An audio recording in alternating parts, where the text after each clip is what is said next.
আমি হলাম অভ্রনীল। আমরা দুই ভাই। আমি হলাম বড় কর্তা, তবে নামেই আমি বড় কর্তা, বাট আমার থেকে ছোট কর্তা সব কাজেতে এক্সপার্ট। আর ভাবছেন আমার আব্বু কেন আমায় কষ্ট করে এত রাতে ডাকছিল? আম্মু তো ডাকতে পারতো। আরে ভাই, সবার কপালে আম্মু থাকে না।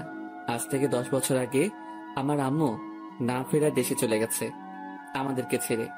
ও হ্যাঁ, আমি এখন বেসিক করছি, মানে আব্বুর টাকা বরবাদ করছি। যা আমাদের রাজ্যের হাল মনে হয় না যে টিচিং করে টিচার হতে পারবো, তবুও আব্বুর শখ তাই করতে হচ্ছে। আমাদের তিনজন, মানে আব্বু, আমি আর আমার ছোট ভাই নিয়ে আমাদের ছোট্ট একটা সুখী পরিবার। আমরা দুই ভাই আব্বুর চোখে নয়নমণি, আব্বুর কলিজা। আমায় কলকাতা যেতে দিতেই চাইছিল না, অনেক কষ্টে মানিয়েছি। আসুন গল্পে ফেরা যাক। আমি এবার ব্যাগটা রাখার জন্য উঠলাম এবং সাইডে লাইট অন করার সুইচে হাত দিতেই কে যেন আমার পেটের কাছে একটা ছুরি রেখে, এই, একদম বাড়াবাড়ি করবেন না। যদি এতটুকু বাড়াবাড়ি করেছেন তো এখনই ঢুকিয়ে দেব। ভাইরে, ভয়েস শুনে তো মনে হচ্ছে একটা ইয়ং মেয়ের ভয়েস। আজকাল নাইটেও পকেট মারি হয় নাকি? শালা শুনেছিলাম পকেট মারা নাকি দিনেতেই বের হয়, বাট এখানে এখন আল্লাহ আমায় বাঁচাও। আমি ব্যাগটা রেখে হাত দুটো উপরে তুলে নিলাম আর কাঁপতে কাঁপতে, দেখুন আমি আপনাকে আমার সব দিয়ে দিচ্ছি, আমার মোবাইল, আমার পার্স, আমার ইয়ারফোন, আমার জামা প্যান্ট, বাট আমায় কিছু করবেন না। আমার মরতে যে অনেক ভয় লাগে। আমার এখনো বিয়ে হয়নি, বউয়ের সাথে বাসর রাতও করা হয়নি। প্লিজ আমায় ছেড়ে দিন। পাশের সিটের পকেটমার মেয়েটা এবার খিলখিল করে হাসতে লাগলো। আবারও দেখি ছুরিটা খুঁচিয়ে, এই, আপনাকে কে পাঠিয়েছে বলুন, নয়তো এখানে আপনাকে প্রাণে মেরে ফেলবো। আমায় আবার কে পাঠাবে? আমি আমার বাসা থেকে আসছি। মেয়েটা এবার ভয়ে ভয়ে, দেখুন, মিথ্যা বলবেন না। আমি জানি আপনি আমায় মার্ডার করতে আসছেন। আমি এখন নিজের দিকেই তাকাচ্ছি আর ভাবছি, শালা নিজের মার্ডারের কথা শুনতে এত হাঁপিয়ে পড়ছি, আমি নাকি আবার অন্যের মার্ডার করতে আসবো। আমায় কি তাহলে কিলার ভাবছে নাকি? না না, আমি শুনেছিলাম এসব মেয়েরা নাকি ছলে বলে কৌশল করার জন্য অনেক কিছু কথা বলে। অব্র ভাই সবকিছু দিয়ে বাস থেকে নেমে পড়, তোর কলকাতা যাওয়া লাগবে না। যদি জীবন থাকে তো কলকাতা যাবি, বিয়ে করবি, আরো অনেক কিছু করবি। আমি এবার একটা হাত পিছনে নিয়ে গেলাম আমার পার্সটা বের করে ওনাকে দেওয়ার জন্য। এটা উনি নোটিশ করতেই, খবরদার, একদম না। যা শালা, কি চাই তাহলে? হঠাৎ বাসটা একটা ঝাঁকুনি দিতেই মেয়েটার হাতের ছুরিটা নিচে পড়ে গেল, আর সাথে সাথে আমি সুযোগ পেয়ে মেয়েটার দুটো হাত ধরে নিলাম। শালা, আজ আর একে ছাড়বো না। আমি এবার রেগে, কি এবার বাসের সবাইকে ডেকে বলবো যে আপনি একজন পকেটমার? মেয়েটার হাত ছাড়ানোর চেষ্টা করতে করতে, প্লিজ আমায় ভুল ভাববেন না, আমি কোনো পকেট মার না। তো কি শুনি, চোর নাকি ডাকাত? মেয়েটা এবার রেগে, দেখুন, যা তা বলবেন না। উফ, একে তো দোষ করেছেন, আবার তার উপর বাটপারি। আমি এবার মেয়েটার মুখের দিকে নোটিশ করতেই দেখি একটা ওড়না দিয়ে মেয়েটার নিজের মুখটাকে ঢেকে রেখেছে। আমি এবার কড়া চোখে, কি রোহিঙ্গা নাকি মুখ ঢেকে রাখছেন এভাবে? আপনি কে যে আপনাকে বলতে যাব? হাত ছাড়ুন বলছি, নয়তো আপনি বাঁচবেন না কিন্তু। কেন বাঁচবো না? আপনি কি কসাই নাকি যে আমায় মেরে ফেলবেন? আমি এখনো দাঁড়িয়ে আছি ওর হাত দুটো ধরে। হঠাৎ বুঝতে পারলাম আমার গিয়ার বক্সের ফিউজ উড়িয়ে দিল কেউ। আমি আমার গিয়ার বক্সের দিকে লক্ষ্য করতেই দেখি মেয়েটা ক্যাট করে আমার ওখানে একটা লাথি মেরেছে। আমি যন্ত্রণায় মেয়েটার হাত ছেড়ে দিয়ে মেয়েটার থেকে লুকিয়ে ওখানে হাত দিয়ে, উফ, মরে গেলাম গো, পেতনিটা আমার আর ছেলে হতে দেবে না গো, এটা বলে বসে পড়লাম আর সিটে মাথা রাখলাম আর যন্ত্রণায় আহ উহ করতে থাকলাম। অবশেষে হালকা একটু যন্ত্রণা কমলো। এখন দেখি মেয়েটা ছুরি নিয়ে আমায় কোনো রকম ভয় দেখাচ্ছে না। মেয়েটা জানালার দিকে তাকিয়ে আছে, আমি রাগে ওর দিকে তাকিয়ে আছি। একবার বাস থেকে নামতে দে, তোকে আমি দেখে নেব। জানালার হাওয়াতে মেয়েটার ওড়নাটা আমার মুখের উপর পড়তেই আমি আরো রেগে, নিজের জিনিস সামনে রাখতে পারেন না, এটা বলেই আমি ওড়নাটা আমার মুখ থেকে সরালাম আর মেয়েটাও আমার দিকে রাগি লুকে তাকিয়ে, সরি বলছি তো। ভাইরে, মেয়েটার মুখের দিকে আমি প্রথমবার তাকাতেই পুরাই ক্রাশ। আমার মনের গিটারটা টুং টুং করে বাজতে লাগলো। আহা, শালা একটা পকেট মার এত সুন্দরী হবে বলে আমি ভাবতেও পারিনি। ঘোলাটে দুটো চোখ, চোখের উপর নিচে কাজল মাখানো হালকা, নাকে একটা নাক ছাবি আর দুটো গালে শুধু রাগের ছাপ। হাওয়াতে ওর চুলগুলো এবার আমার মুখের উপর পড়তে লাগলো। আমি তো পুরাই হারিয়ে গেলাম। আমার মুখ থেকে পকেট মাররাও এত সুন্দরী হয় আমি ভাবতেও পারছি না। মেয়েটা এবার ওড়নাটা আমার হাত থেকে কেড়ে, আমি কোনো পকেট মার নই। অভ্র পকেট মার হোক আর যেই হোক, বউ যদি বানাস একেই বানাস ভাই। উফ, পরীটা মনে হচ্ছে ওর রূপ দেখতে থাকি। আমি হালকা হেসে, বুঝলাম আপনি তো পড়ি। না, আমি সেটাও না। আমি একজন সাধারণ মেয়ে। হুম, আমার তো মেয়ে বলে মনে হচ্ছে না। মানে? আমার তো মনে হচ্ছে আপনি স্বর্গ থেকে নেমে আসা কোনো এখন পড়ি। মেয়েটা হালকা হেসে চুল গুটিয়ে কানের মাথায় উপরে রাখতেই হায় হায় হায়, আমি আরো ফিদা হয়ে গেলাম। বুকের বাম পাশে হাত দিয়ে মেয়েটার দিকে তাকালাম। আর ওই মেয়ে, ক্রাশ খেয়েছি, হয় নাম্বার দেন নয়তো টাকা দেন। মেয়েটা এবার ব্যাগে হাত ঢোকালো, সাথে সাথে আমার মনে লাড্ডু ফুটতে লাগলো। এই রে অভ্র, তোর ভাগ্য খুলে গেছে রে, প্রথম চান্সে মেয়ে নাম্বার দিবে বলে ফোন বের করছে। আহা, আজ মনে কি আনন্দ। এবার দেখি মেয়েটা ব্যাগ থেকে হাত বের করে আমার হাতের উপরে কি যেন একটা রাখলো। আমি হাতের দিকে তাকাতেই দেখি শালা একটা 1 টাকার কয়েন। আমি মেয়েটার দিকে অসহায় চোখে তাকালাম আর বুঝলাম এই মেয়ে এত সহজে চিপে উঠবে না, একে চারা দিয়ে তুলতে হবে। মানে বুঝতেই পারছে না আমার কাছে তো নিনজা টেকটিকের গোডাউন আছে, সো ইউজ করা যাক। এই 1 টাকা আমার কাছে 1 কোটি টাকার থেকেও বেশি দামি। কেন? কারণ এই কয়েনটা যে তোমায় স্পর্শ পেয়েছে। মেয়েটা হালকা হেসে, পাগল নাকি? আমি হালকা হেসে, ধন্যবাদ পাগল বলার জন্য। কেন? আমার আব্বু নাকি বলে আমি নাকি পাগল, এই নিয়ে কনফিউজ ছিলাম। আমি কি সত্যি পাগল? তবে আজ সবটা ক্লিয়ার হয়ে গেল, কারণ আপনার মতো এত সুন্দরী একটা মেয়ে যখন পাগল বলেছে, সত্যি আমি পাগল। মেয়েটা এবার ওর মাথায় হাত তুলে একবার ঘুরিয়ে, সত্যিই আপনি পাগল। উফ, এভাবে হাসবেন না, আমায় কি মেরে ফেলবেন নাকি? মারবো কেন? আরে, আপনার হাসিতে যে পরিমাণ সুগার আছে তাতে তো আমার ডায়াবেটিস হতে পারে, আর তাতে তো আমি মারাই যাব। মারবো না। ইস, তাই বলে কি আপনি হাসা বন্ধ করে দেবেন নাকি? জি, আমার না হাসলে যদি কারো প্রাণ বাঁচে তাহলে বাঁচুক। আরে, আপনি না হাসলে তো আমি আরো জলদি মারা যাব। আপনার মিষ্টি হাসিটা আপনার দুষ্টু দুষ্টু দুটো ঠোঁটের কোণে থাকলে বেশ মন্দ লাগে না। ভাইরে, মেয়ে তো মনে হচ্ছে ফ্ল্যাট। মেয়েটা এবার মাথা নিচু করে, হাই, আমি শ্রেয়া। আমি বাঁকুড়াতে পড়াশোনা করি। আমিও হেসে, বাহ, আপনার মতো। আপনার নামটাও তো ভারী মিষ্টি। তাই? থ্যাঙ্কস। আর আপনি? আমি অভ্রনীল, আমারও বাঁকুড়াতেই বাসা। ও আচ্ছা, বাই দ্য ওয়ে, আপনি সত্যিই কিলার নন তো? জি, আমি মানুষকে কিল করি না, বাট আপনি চাইলে আপনার বুকের বাম পাশে থাকা হাড়টা কিল করতে পারি। মেয়েটা হালকা রেগে, দেখুন, মেরে ফেলবো কিন্তু। মেরি তো ফেলেছেন, সাথে হাটও চুরি করেছেন আমার। তাই? জি মহারানী। মেয়েটা এবার একটা স্বস্তির নিঃশ্বাস ফেলে, ওকে ফাইন, তা কোথায় যাবেন? আপনি যতদূর যাবেন তত দূরই যাব। জাহান্নামে নিয়ে গেলেও সেখানেও যেতে পারি। মেয়েটা এবার মুখে হাত দিয়ে হাসতে হাসতে, বেশ, ফ্ল্যাট তো ভালোই করতে পারে। আমি মেয়েটার চোখের দিকে তাকিয়ে মুচকি হেসে, না, আমি ফ্ল্যাট করি না কাউকে। তবে আজ আর নিজেকে সামলাতে পারলাম না আপনার মতো একটা বিশ্ব সুন্দরীকে চোখের সামনে পেয়ে। উফ, আপনি এত কথা পান কোথায় এত তাড়াতাড়ি? আরে, সামনে একটা রূপের সাগরে রূপের বর্ণনা দিতে কোনো কথা ভাবা লাগে না, আপনাকে দেখে এমনিতে সব বেরিয়ে আসে। মেয়েটা এবার ব্যাগে হাত ঢুকিয়ে একটা চকলেট বের করে মুখে দিল আর আমার দিকে একবার তাকালো। আমি ভাবলাম হয়তো আমায় দেবে, কিন্তু না, সারা মহাকিপ্টে একাই গদগদ করে গিলে নিল মাইরি। ওই, আপনি না পুরাই আপনার হাতের ওই চকলেটের মতো। মানে? আপনি এতটাই কিউট যে কেউ আপনাকে দেখলে আপনাকে কাছে পেতে মন চাইবে। তাই? এই যে আপনি এত আমায় ফ্লার্ট করছেন, এটা যদি ভাইয়া জানে তাহলে আপনি আর প্রাণে বাঁচবেন না।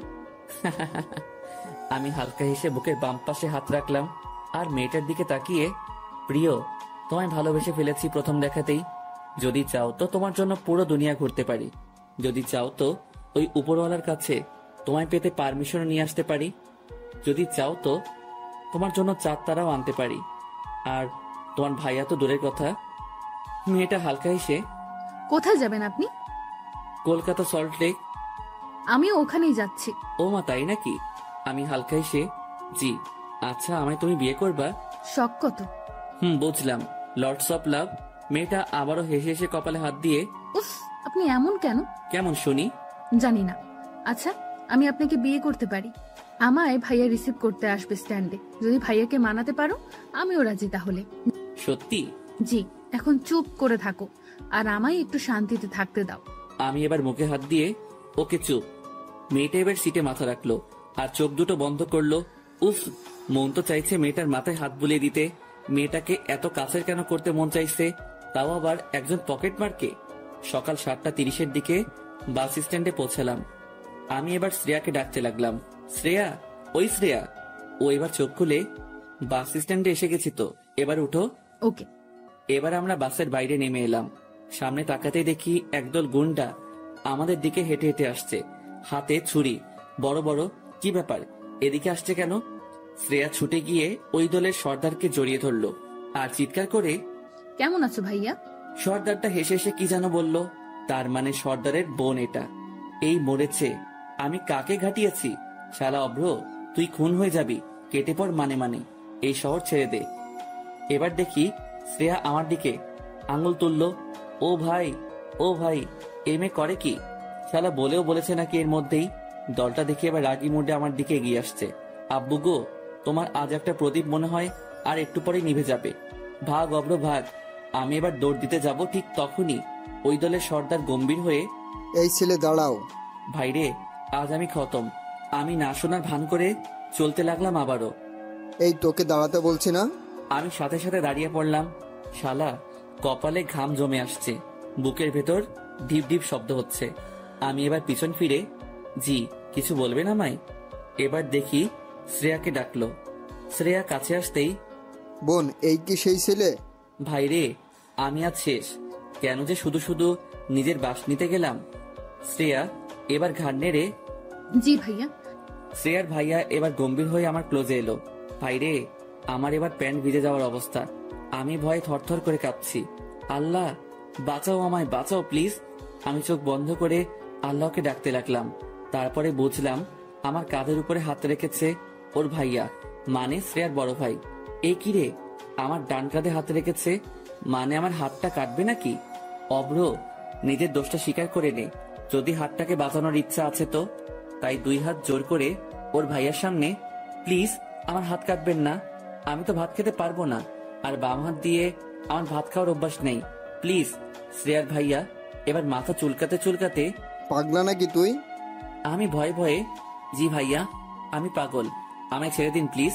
শ্রেয়া আমার দিকে তাকিয়ে মুচকি মুচকি হাসছে। আমি দেখলাম, শালা আজ পর্যন্ত কাউকে দেখলাম না যে কাটা ঘায়ে নুনের ছিটা না দিয়েছে। শ্রেয়ার ভাই এবার, ধন্যবাদ আমার বোনকে গার্ড দিয়ে আনার জন্য। এটা বলে শ্রেয়ার ভাইয়া চলে গেল আমার সামনে থেকে। শালা এবার নিজেকে বডিগার্ড মনে হচ্ছে, আর আমি শ্রেয়াকে গার্ড দিয়ে এনেছি মানে। ধুর, কিছুই তো বুঝতে পারছি না। আমি দাঁড়িয়ে দাঁড়িয়ে এসব ভাবছি। হঠাৎ আমার সামনে এসে দাঁড়ালো তামিম, মানে আমার সেই ফ্রেন্ড যার বাসায় ওঠার কথা ছিল। এই তুই এখানে দাঁড়িয়ে কেন? আর কাল রিসিভ করিসনি কেন? আমি ওর কথা শুনে ধ্যান ভঙ্গ করে, জি দোস্ত, কিছু বলছিলি? তামিম এবার আমার হাতে হাত রেখে, তুই ঠিক আছিস তো? আমি এবার কপালের ঘাম মুছে, হ্যাঁ আমি ঠিক আছি। আচ্ছা, তোদের শহরে কি মাফিয়া থাকে নাকি? হ্যাঁ, সব শহরেই তো থাকে, তুই জানিস না? হ্যাঁ জানি, তবে তোদের এখানের গুলো বড্ড বেশি ভয়ঙ্কর। কি যে বলিস না, তুই কি ওদের সামনে পড়ছিলি নাকি? পড়েছিলি মানে? পড়ে গিয়ে বেঁচে গেছি। জানিস তো কি হয়েছে? আচ্ছা আগে বাসায় চল, নেক্সট ডে হাত মুখ ধুয়ে তোর কাণ্ড কারখানা শুনবো। এটা বলেই ও আমার বাইকে তুলে ওদের বাসায় নিয়ে এলো। আমি হাত মুখ ধুয়ে ওর রুমে এসে ওকে সবটা খুলে বললাম।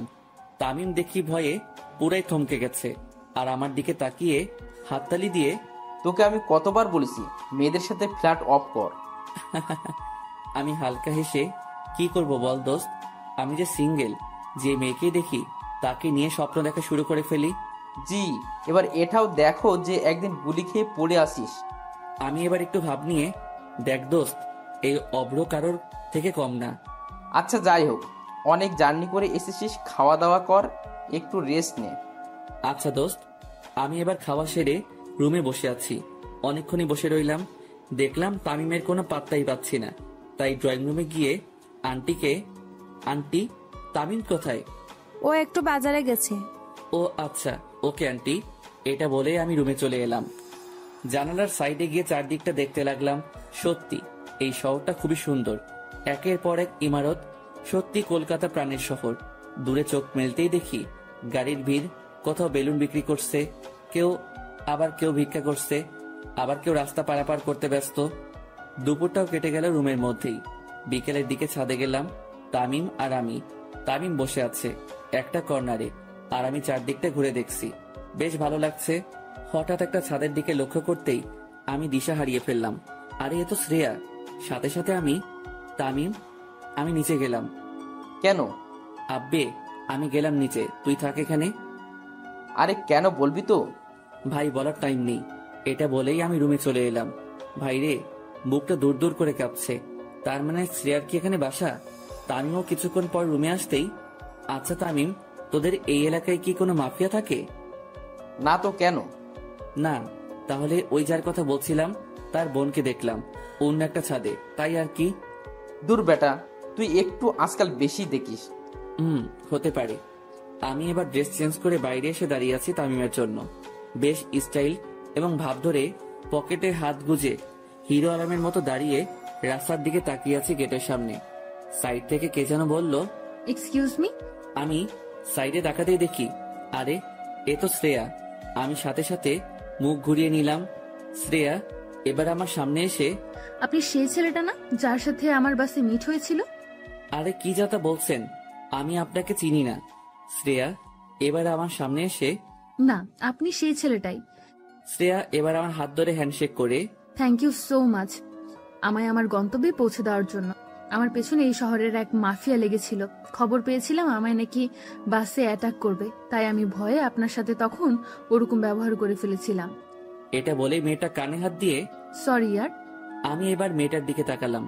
মেয়েটা সরি বলার কায়দাতেও একটা জাদু আছে। আমি হালকা হেসে, তার মানে আমাদের মধ্যে বাসে যা হয়েছে তা আপনি কিছুই বলেননি আপনার ভাইয়াকে? মেয়েটা এবার হালকা হেসে, বাচ্চা ধন, এবার পথে এসেছেন তাহলে, এবার তো বলে দেখতেই হবে।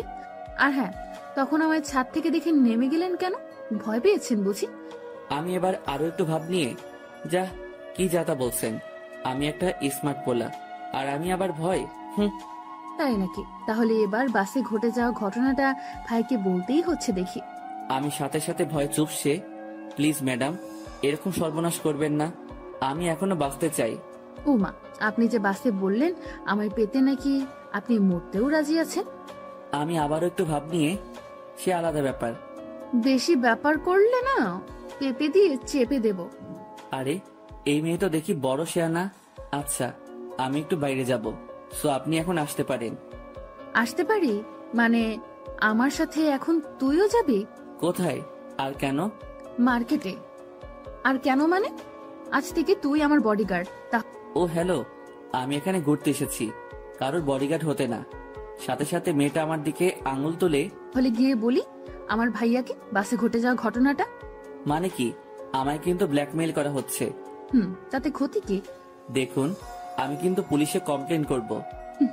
আমার ভাইয়া সামলে নেবে। কেন, আপনার ভাই কি উকিল নাকি? জি, সব আমার ভাইয়া। এ শহরে ওনার কথাই চলে। আমি এবার আরো বেশি ভয় পেয়ে, আচ্ছা এখন বলুন আমি কি করতে হবে? চল ড্রাইভ কর। স্লিম চলবে, ভালোই ড্রাইভ করা যাবে। মেয়েটা এবার রেগে, ও হ্যালো, আমি গাড়ির কথা বলছি। আমিও হালকা হেসে মেয়েটার দিকে তাকিয়ে, বেশ ভালো গাড়িটা। মেয়েটা এবার আমার হাতে চাবিকাঠি তুলে, ওই যে গাড়িটা আছে ওইটা আমার, যান নিয়ে আসেন। আমি মেয়েটার দিকে তাকিয়ে রেগে, আমি কিন্তু ড্রাইভার না। এটা বলেই আমি মেয়েটার থেকে দূরে আসবো। ঠিক তখনই মেয়েটা আমার পেটের কাছে পিস্তল রেখে, এবার বল যাবি কিনা। আমি এবার ভয়ে হেসে হেসে, আমি যাচ্ছি, এই যাচ্ছি, এটা বলে এগোতে যাব। ঠিক তখনই তামিম বাসা থেকে বেরিয়ে, কিরে কই যাস? আমি তামিমের দিকে অসহায় চোখে তাকিয়ে, ভাই তুই আমায় বাঁচা। তামিম এবার আমার কাছে এসে, কি হয়েছে? ভাই এই মেয়ে। সাথে সাথে মেয়েটা পিছন থেকে পিস্তলটা দেখালো আর শুট করার ইশারা করলো। আমি এতে ভয় পেয়ে, না দোস্ত কিছু না, আজ না অন্যদিন বের হব, আজ একটু আমার ফ্রেন্ডের সাথে বের হব। তামিম এবার মেয়েটার দিকে তাকাতেই শক্ট খেয়ে, তুই পাগল নাকি? মাফিয়ার বোনের সাথে বের হবি? ভাই হাতি পাকে পড়লে যেমন মশাও লাথি মারে, ঠিক তেমন আমার অবস্থা হয়েছে এখন। মেয়েটা এবার আমাদের কাছে এসে, ওই অব্র, চলেন, আমার একটু তাড়া আছে। এটা বলেই আমার হাত ধরে গট গট করে গাড়ির কাছে নিয়ে চলে গেল। আমি নিরুপায় হয়ে ড্রাইভিং সিটে বসলাম, মেয়েটা সাইডে বসলো, আর আমি গাড়ি স্টার্ট দিলাম। এখন অন দা ওয়ে। আমি মেয়েটার দিকে তাকিয়ে, আচ্ছা আপনাকে একটা কথা বলবো? বলুন। আপনি কি সত্যি এমন, নাকি না বাইরের আগের পিছনে একটা ভালো মনের মানুষ লুকিয়ে আছে? মেয়েটা এবার আমার দিকে কড়া চোখে তাকিয়ে, সেটা আপনার জেনে লাভ কি? আমি এবার হালকা হেসে, যতই হোক আমি তো আপনার ফিউচার হাজবেন্ড। সাথে সাথে মেয়েটা আমার দিকে পিস্তল তুলে, গুলি মেরে খুলি উড়িয়ে দেব। আরে কুল, এটা করলে যে আপনি আম্মু হতে পারবেন না। দেখুন, ভালো হচ্ছে না, কিন্তু আপনি আমার প্রাণ বাঁচিয়েছেন, তাই আপনাকে ছাড়তে বাধ্য হচ্ছি।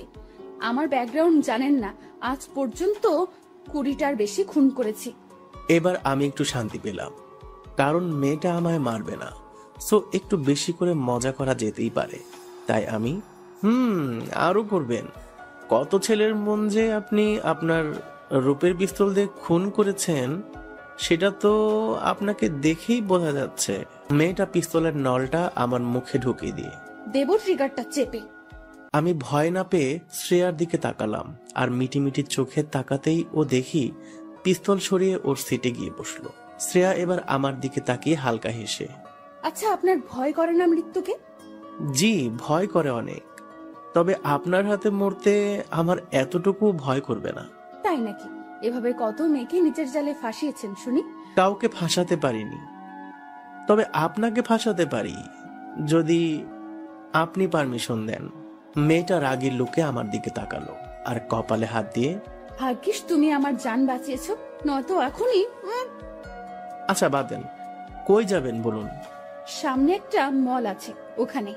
ওর কথা মতো মলে দাঁড়ালাম এবং ভেতরে ঢুকলাম। উফ, সব মেয়েগুলো পুরাই আগুন। কার দিকে তাকাবো, কারোর দিকে না তাকিয়ে থাকবো, কিছুই বুঝতে পারছি না। তাই আমি একটা জায়গায় গিয়ে দাঁড়িয়ে শুধু মেয়েদের দেখতে লাগলাম। কিছু মেয়ে আমায় পাগল ভেবে হাসতে হাসতে আমার সামনে থেকে চলে যাচ্ছে, আমিও তাদের দেখে হাসছি। শ্রেয়া কোথা থেকে এসে যেন আমার বাম হাতটা ধরে আমার পেটে একটা কিল বসিয়ে দিল, আর চোখের দিকে দুটো আঙ্গুল বাড়িয়ে, এখানে আপনাকে মেয়ে দেখানোর জন্য নিয়ে আসা হয়নি। আমি পেটে হাত দিয়ে, ওকে চলুন। উফ, শান্তি মতো দুটো মেয়েও দেখতে পারবো না। মেয়েটা গম্ভীর হয়ে আবারও, আমার সাথে সাথে থাকবেন, আমায় ছেড়ে কোথাও যাবেন না, আমার ক্ষতি হতে পারে। আমি এবার আমার একটু সরল মনে ভাবলাম, না, মেয়েটার সাথে থাকা দরকার, কারণ সত্যি ওর যদি কোনো ক্ষতি হয়। শ্রেয়া এখন ড্রেস চুজ করছে আর একটা ড্রেস নিয়ে ট্রায়াল রুমের দিকে এগোচ্ছে। আমিও পিছনে পিছনে গেলাম। শ্রেয়া ট্রায়াল রুমে ঢুকলো, তখনই আমার মাথায় এলো যদি ভিতরে কোনো ক্ষতি হয় ওর। তাই আমি ট্রায়াল রুমের দরজাটা বন্ধ না করতে দিয়ে, ওয়েট, এটা বলেই আমিও ভিতরে ঢুকে গেলাম এবং দরজা বন্ধ করে হাত গুটিয়ে দাঁড়িয়ে রইলাম। শ্রেয়া দেখি আমার দিকে খুব রেগে তাকিয়ে আছে। আমি এবার মাথা চুলকাতে চুলকাতে, কি হলো, চেঞ্জ করুন। শ্রেয়া আমার দিকে তাকিয়ে, আর ইউ ম্যাড? নো। আরে চেঞ্জ করবেন তো নাকি? আমি আপনার সামনে। হ্যাঁ, আপনাকে তো আমি গার্ড দিচ্ছি। মেয়েটা কি করবে না করবে ভেবে পাচ্ছে না, তাই আমার সামনে এলো। আমার শার্টের কলারটা ধরে, তুই আমার বর না যে ট্রায়াল রুমে তোকে নিয়ে রোম্যান্স করব, যা বের হ। সাথে সাথে কে যেন দরজা ঠেলে ভেতরে ঢোকার চেষ্টা করতেই আমি ওর উপর পড়ে গেলাম।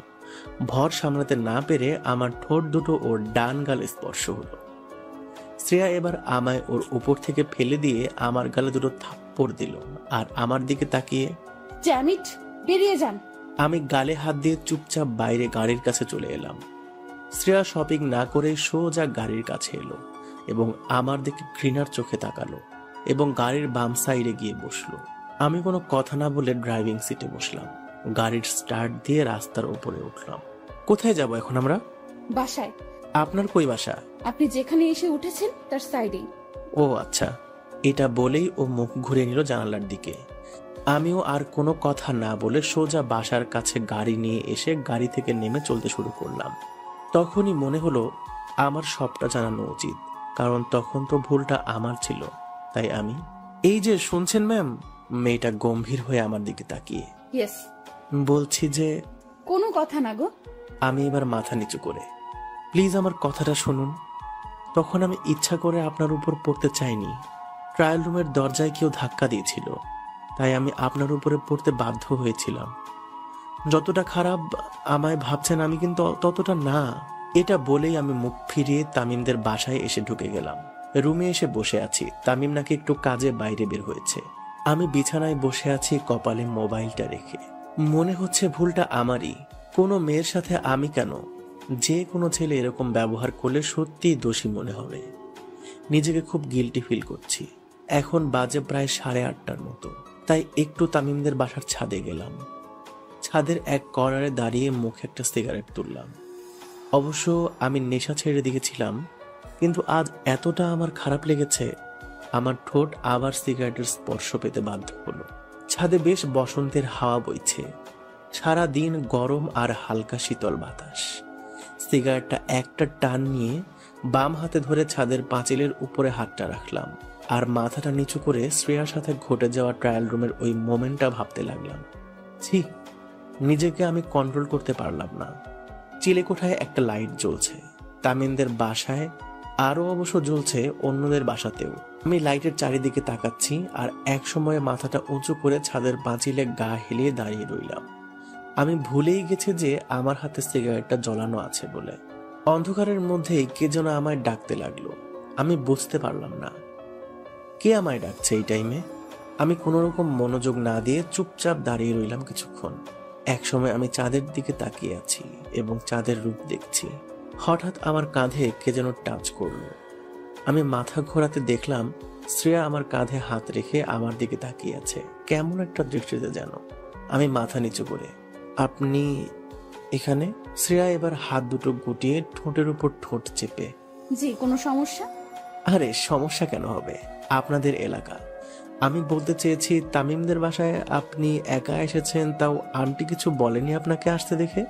জি না, আমি তো এখানেই থাকি, তাহলে আমায় কেন কেউ কিছু বলবে? ও হ্যাঁ, তাই তো। আমি একগাল হেসে, আমি আবারও গিল্টি ফিল করতে করতে, তখন তো সরি। যাবি বললেই আমি যেতে দেব? তুই কিভাবে ভাবছিস এটা? মামা বোঝার ট্রাই কর, আমার জন্য তোরা বিপদে পড়তে পারিস। তোর জন্য মানে? আরে ওই যে শ্রেয়া যা পাগলামি শুরু করেছে, আমি তো ওকে লাভ করি না। আর কেননা আমার কাছে আমাদের ফ্যামিলি বড়।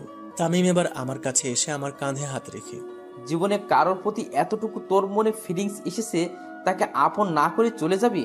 আরে ভাই, এটা তো কলকাতা, এখানে বস্তাভর্তি ভালোবাসাও মেলে, আবার প্রাণ ভরানো ঘৃণাও মেলে। তুই ভালোবাসা পেয়েছিস এই শহরের বুকে, তুই না নিয়ে কিভাবে যাবি? আমি এদিকটা সামনে নেব। তুই যদি বলিস আমাদের ছাত্র সংসদকে ডাকবো তোদের জন্য। আমি হালকা হেসে মাথা নেড়ে, মামা আমি চাই না এসব। তুই হয়তো ভালো জানবি মাফিয়া কতটা শক্তিশালী। তামিম আবারও ঘাড় নেড়ে, সে যাই হোক, তুই এখন এখান থেকে এক পাও নড়বি না। আমারও মন চাইছে না ছেড়ে যেতে। মেয়েটার মায়ায় একটু হলেও জড়িয়ে পড়েছি। আমরা সিঙ্গেল পোলাপান, আমাদের সাথে কেউ 2 দিন মেসেঞ্জারে ভালোভাবে কথা বললেই তার প্রতি ভালো লাগা শুরু হয়ে যায়। আর এটা তো ফেস টু ফেস। তবুও আমি মনের কষ্ট চেপে, আমি আবার আসবো দোস্ত, মাস 3 পর, তখন এদিকটা সব ঠিক হয়ে যাবে। প্লিজ দোস্ত, আমায় যেতে মানা করিস না। তামিম এবার অভিমানী মুখ নিয়ে, তোর ইচ্ছা। এটা বলেই ও আবার বিছানায় গিয়ে বসলো। বুঝলাম ছেলেটা রাগ করেছে। আমি তামিমের দিকে তাকালাম আর ভাবতে লাগলাম ছেলেটা কত জেদ করে আমায় বাসা থেকে ওর বাসায় নিয়ে এসেছে। ওর শখ ছিল আমায় এই শহরটা ঘুরিয়ে দেখানো, তবে পসিবল হলো না। দুপুরে লাঞ্চ সেরে আমি লাগেজ নিয়ে বাইরে বের হয়ে এলাম। এখন বাইরে প্রচুর রোদ, কেউ কোথাও নেই, আর শ্রেয়াও দেখতে পাবে না। তামিম গোমরা মুখ নিয়ে বাইক নিয়ে দাঁড়িয়ে আছে। আমি হেসে হেসে, আরে পাগলা, আমি তো আবার আসবো। না, তোকে আর আসতে হবে না, তোকে ফেলে দিয়ে আসি বাস স্ট্যান্ডে। আমি এবার আন্টি আঙ্কেলের সাথে দেখা করে তামিমের বাইকে উঠলাম এবং বাস স্ট্যান্ডে এসে বাসে উঠলাম। বাসের জানালার ধারে সিটে বসলাম।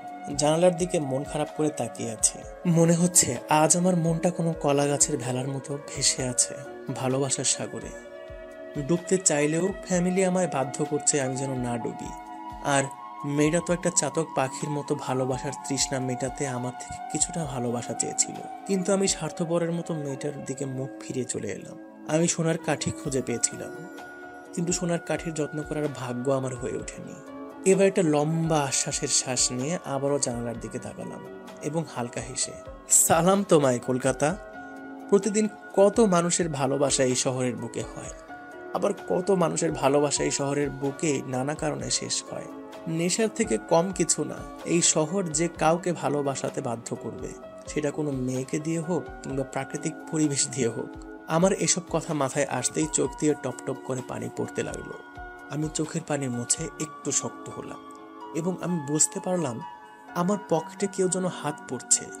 আমি সাথে সাথে হাতটা ধরলাম এবং সাইডে তাকিয়ে দেখলাম একটা হিজাব পরা মেয়ে। মেয়েটা বাঁচার জন্য চিৎকার করে, হেল্প হেল্প হেল্প, এই ছেলেটা আমার হাত ধরেছে। সাথে সাথে কতগুলো কলেজ স্টুডেন্ট এগিয়ে এলো। আরে ভাই, মেয়ে ডাকলে তো একটা 70 বছরের বুড়ো লাফিয়ে লাফিয়ে চলে আসবে। স্টুডেন্টগুলো আমার কাছে এসে আমার দিকে তাকালো এবং গম্ভীর হয়ে, বাসে মেয়েদের ইপটিজিং করা হচ্ছে। ভাই এই মেয়ে পকেট মার, আমার পকেটে হাত ঢোকাতে চেয়েছিল, আমি টের পেয়ে ওর হাত ধরেছি। এবার একটা স্টুডেন্ট এলো, বেশ স্টাইলিশ, চুলে কালার করা।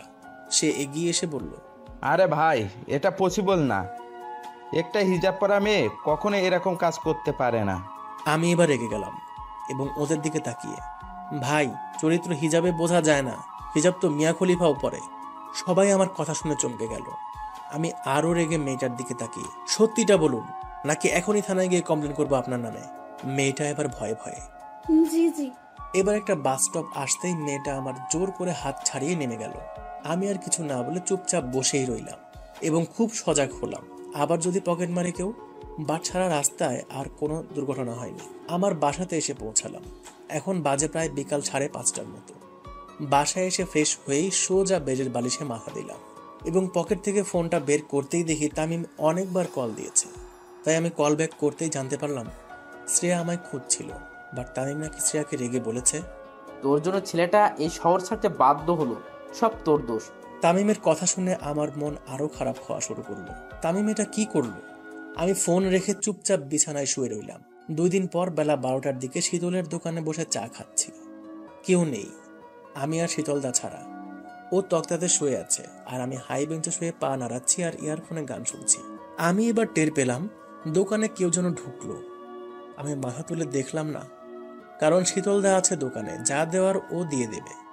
আমি চোখ বন্ধ করে শ্রেয়া ঘোষালের চলা রাস্তায় সাজি ট্রাম লাইন আর কবিতায় ছুঁয়ে কাঁপলে, আহা উঠতাম কত সুন্দর তুই থার্মোমিটারে মাপলে, হিয়া টুপটাপ জিয়া নস্টাল মিছে কুয়াশায় ভেজা দিন, আমি ভুলে যাই কাকে চাইতাম আর তুই কাকে ভালোবাসতিস।